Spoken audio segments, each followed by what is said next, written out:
It's oh my God, my voice just cracked.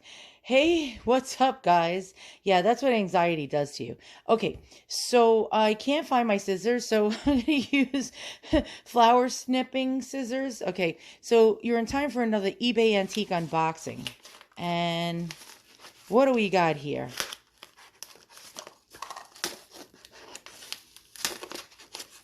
What the hell? Oh my God, it's so hard to cut. Quit pruning scissors.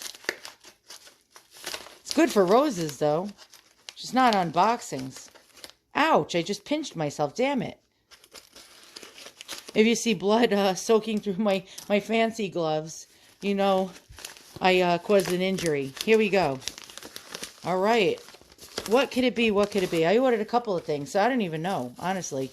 I don't know which item this is that I ordered. So it's a mystery to me. And, well, it's not a mystery to you because probably in my title, I probably even wrote what this is because I don't know how to do clickbait very well. All right. Let's see. Crappy packaging alert. And by the way, my video cut off because I realized I was filming and I flipped the envelope over and my address was showing. Crappy packing alert. A freaking envelope with a fragile item? Come on, come on. Really now? Oh, Maron. All right. So, let's hope this thing is not broken because it was just in like a little bit of bubble wrap in an envelope. Dum-da-dum-dum. Yeah, that's a real dumb move. And what the hell am I doing here? I can't even open anything. Jeez Louise. All right. Let's check it out. And I think I got a card. Hold on. Thank you for your eBay purchase. All proceeds from sale at our store and online help individuals receive end-of-life care. Oh, no. We hope you will consider purchasing from us again near the future. Oh, crap. Oh, that just made me sick. My mother died from cancer, like stage 4 lung cancer, and I just had to see something about end-of-life care, and oh, Jesus. Okay, this is a depressing unboxing. Well, let's try to get into a better frame of mind. Okay, I had to take a deep breath. You know, believe it or not, anything to do with death and dying and terminal like diseases scares, excuse my language, the living shit out of me. So I was thinking today, I thought I had stomach cancer, and I know this is not a joke. When my mom recently died, right before she died, she told me that the grandfather I never met, who died before I was born, died from stomach cancer at 42. And I'm 48. And I've been having like really bad, weird feelings in my stomach for the past couple of years where it's always sore and painful and bloated and tender. And I'm like scared shitless. So I just see this end of life care card and I'm like not feeling it right now. But okay, what is this? This is Niagara Falls pocketbook, shell purse, coin purse. Yeah, it's one of those things. And I like to collect these little change purses. These are really neat. They're artistic, they're pretty, they're beautiful, and they're small. And they also double as an antique doll purse. So I always look for miniature things that could go with my antique bisque head doll collection. And these little purses are great for when you collect antique dolls. And so you can actually have like little props for them. So what we have here on the front is, well, chipped paint because I mean it's so old. That happens.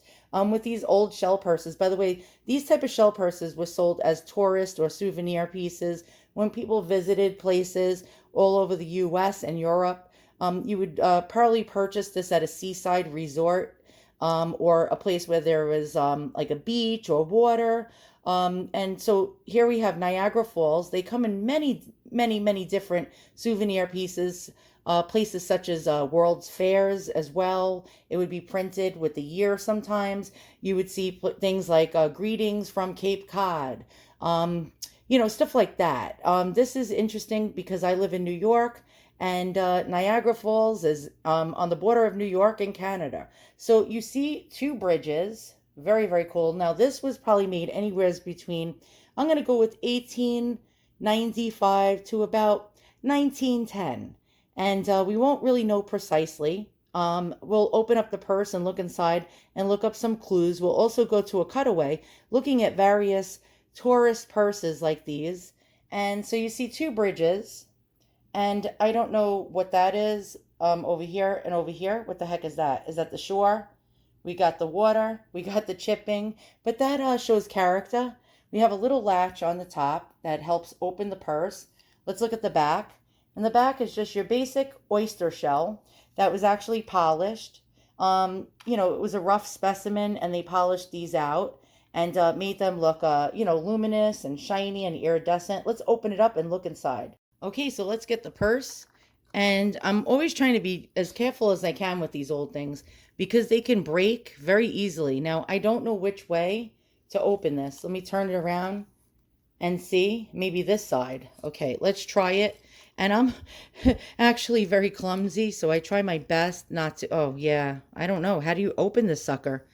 Is this something you squeeze in? How do you open? Do you press? No. The hinge is on the back and the hinge is on the front. So how do you open it? Oh my God, how many idiots does it take to open an antique purse? We'll find out in a moment. It's like the commercial. How many licks? Look at this crap. How, how many licks does it take to get to the center of a Tootsie Roll Tootsie Pop? Okay, I don't know. Okay, it was easier than I thought. And so it opens from this side. Okay, so let's open it. And there's a little prize inside of it. Actually, the reason why I really, really, really went for this, and by the way, I think I got it for like $22 or $20 or something like that. Okay, so you open it up, and these purses had like these accordions made out of shagreen. I don't know if you could see that. It looks like it's like painted plastic, but that's actually shark skin. I don't know if you could see that. Let's get a close up. So that was painted shark skin. And most times it would come in red or blue or white. Okay, and there's something in there. There's a little prize. And this is very interesting. Is it a label or is it a card? It looks like a little card. Let's pull it out and look at it. And I don't want it to fall apart. Oh my goodness, it's very, very old. Let me try. I don't know why I wear these stupid dumb gloves for my videos. It's because maybe I'm too lazy to even polish my nails for my videos. All right, let's put this baby down. And again, the interior is mint. We have this old label, and it says, from J. Bishop, 92 Main Street, Paterson, New Jersey. Dealer in dry goods. Now, dry goods, believe it or not, was actually, I thought it was food, like oatmeal or rice or grains. But dry goods were basically fabric. So a lady would go into the store and buy fabric to make clothing, dresses, hats, and whatnot. Okay, so dealer in dry goods, hosiery, underwear is fun to wear, and Yankee, this cracks me up, Yankee notions in general. What is a Yankee notion in general? Well, I'm a New Yorker, and I don't even have a clue what a Yankee notions in general is. Wholesale and retail. And I'm guessing that this purse is very, very old because you can tell from the print and the yellowing and the foxing on this old piece of paper and the typeset that this is quite old. So this is why I really wanted to get this purse, because it was like really neat to have the original paper from where the person bought it from. So obviously this person wasn't on vacation in Niagara Falls, probably saw this in the J. Bishop shop. And by the way, I tried to do some Googling on this, and I couldn't find any information about J. Bishop. I Googled the 92 Main Street, Paterson, New Jersey address on Google Images and found a little old beat up piece of crap 1800s storefront and apartment above it. And it looked like all the windows were boarded up, the windows were broken. It was like ready to be condemned. And that is quite interesting. It was a teeny tiny little store, again with apartments on top. And get in there, J. Bishop. So what I want to do is now I want to show you some other purses like this. But before I do so, because we're going to go to a cutaway with that, I'm going to show you what I do with antique dolls with these purses and how I accessorize them. So let's go to the antique doll china cabinet. Well, one of them. I have multiples. And so you see I have various accessories with my antique dolls. This antique Kessner doll has a little fur stole, and that's really cool. Let's go down the rabbit hole. And here we have another Kessner doll. And look how beautiful she is, right? Look at that antique hat. That is just outrageous, right? And she's wearing like a fur little capelet, and she's carrying a shell purse, which is quite interesting. So again, look at how beautiful that doll is. And yeah, so I accessorize my dolls with these little purses and little things that they can wear. Okay, and some more antique dolls. And this one is carrying a little woman's change purse. And oh God, the lighting sucks. And yep, so that's another idea. You can use these old Victorian purses to actually accessorize your antique dolls. And down here, let's get in here, we have an antique French fashion doll from the 1870s, and she has a lady's Victorian change purse as one of her accessories. So again, if you're an antique doll collector and dolls from the 1860s through about circa 1900, it's always great to accessorize them and to give them little purses and little accessories. And again, more antique biscuit dolls, and they always have like some kind of interesting accessory. Here's a Scottish doll with some kind of bird claw with citrine. I believe that's citrine. And then again, we have our Kessner doll with that purse, the shell purse. And I forgot where this one comes from. It doesn't say. Yeah, it's just beautiful, and it has a shell motif with flowers. So here's a really interesting blog I found about actually Iroquois Indians in the Niagara Falls area who made these beaded purses, these teeny, teeny, tiny little change purses. I think starting as early as the 1850s. Very, very interesting.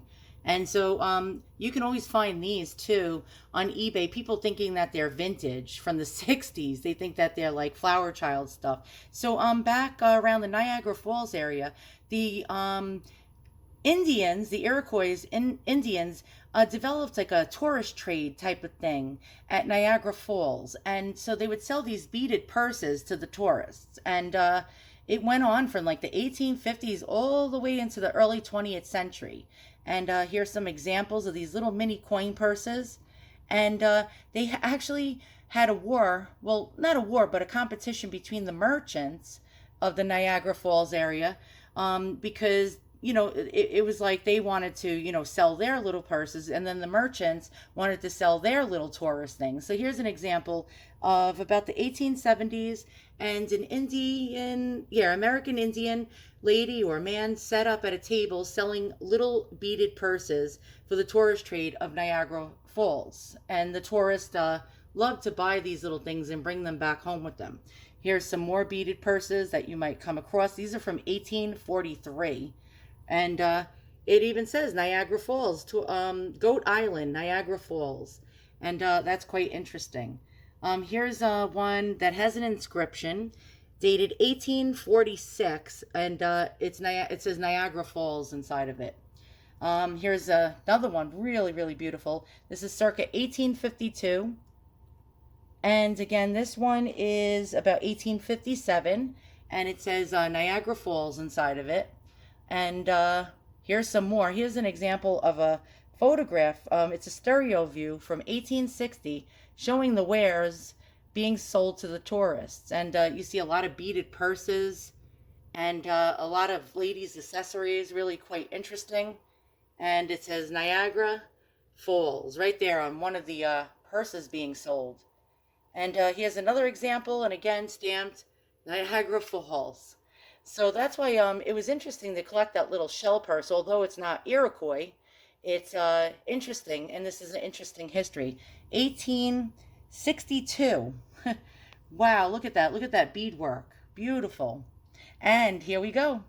We have a Niagara Falls actually a purse that says it's dated from the second half of the 19th century. So now we finally got a date on my shell purse. What do they sell for? Let's find out. Here's an example of a vintage, it says vintage, 1893 World's Columbian Exposition in Chicago.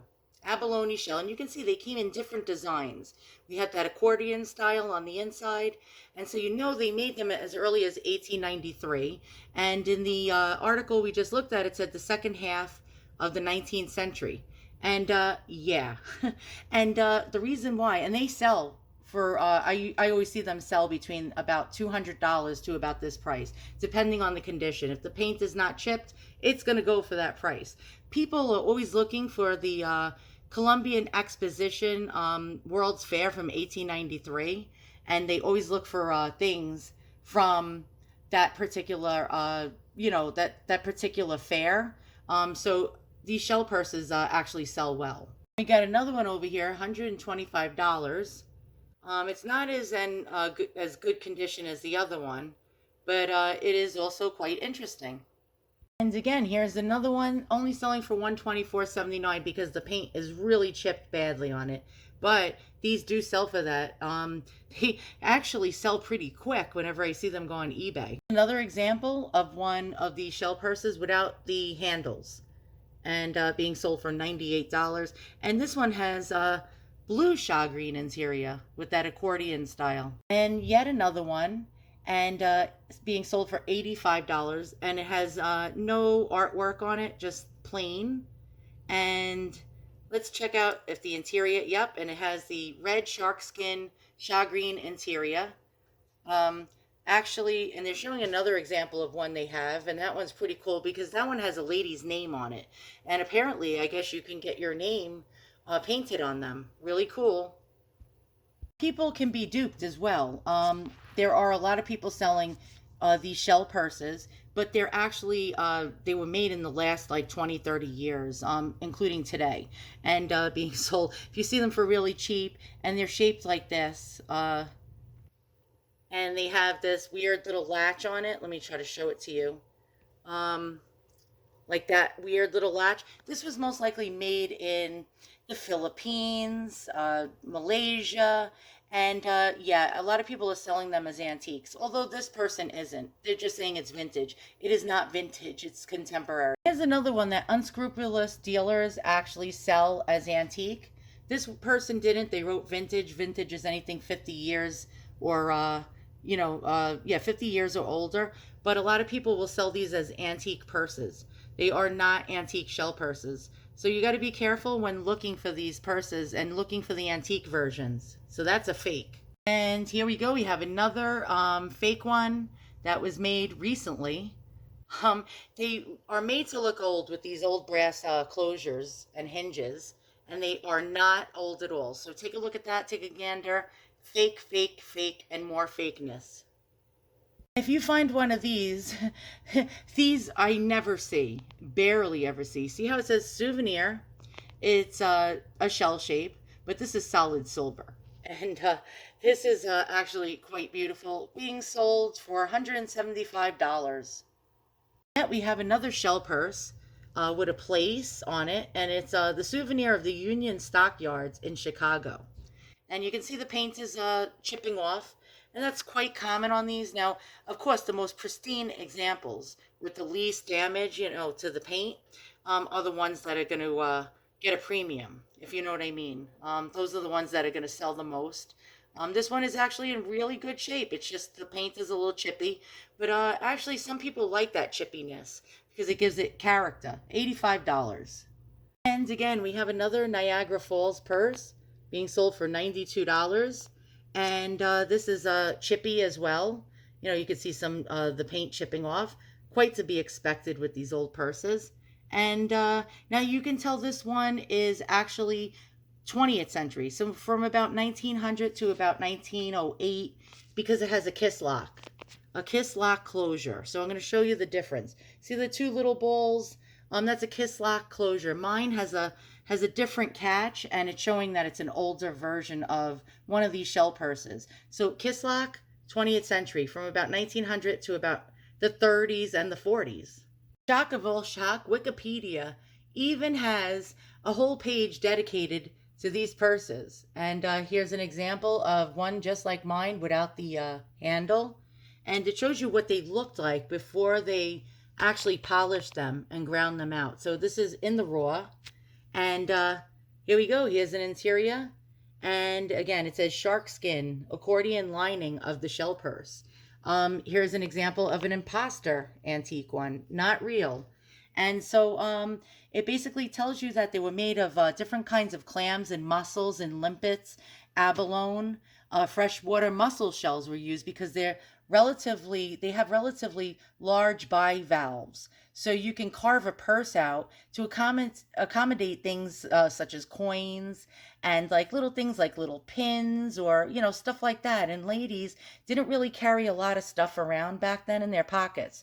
Now, modern examples are called mermaids purses. So, but these little purses are great miniature handbags. They're really quite interesting. And back then, you really didn't need paper money. Coins, like in 1895, I think a dollar was worth $35. So if you had like a dime and a nickel, a few pennies, you didn't need the paper bills. You can get through a day. So I hope you learned something.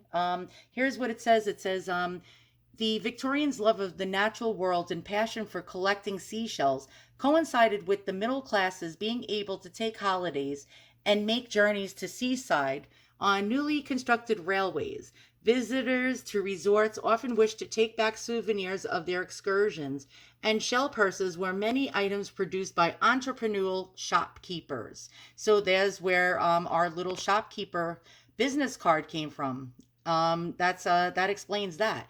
They have been made in various parts of the world, such as the UK, US, Germany, Europe, and so on. So they were most likely designed to be carried in a pocket or handbag. However, some were designed as necklaces also, and or small handbags. Being small, they could be at most used to hold a few coins, such as gold sovereigns in Victorian times, pills, keys, or special items such as arrowheads, children's milk teeth, etc. Some were kept as ornaments or keepsakes, as witnessed by the number that have survived in good condition, indicating that they were not in regular use.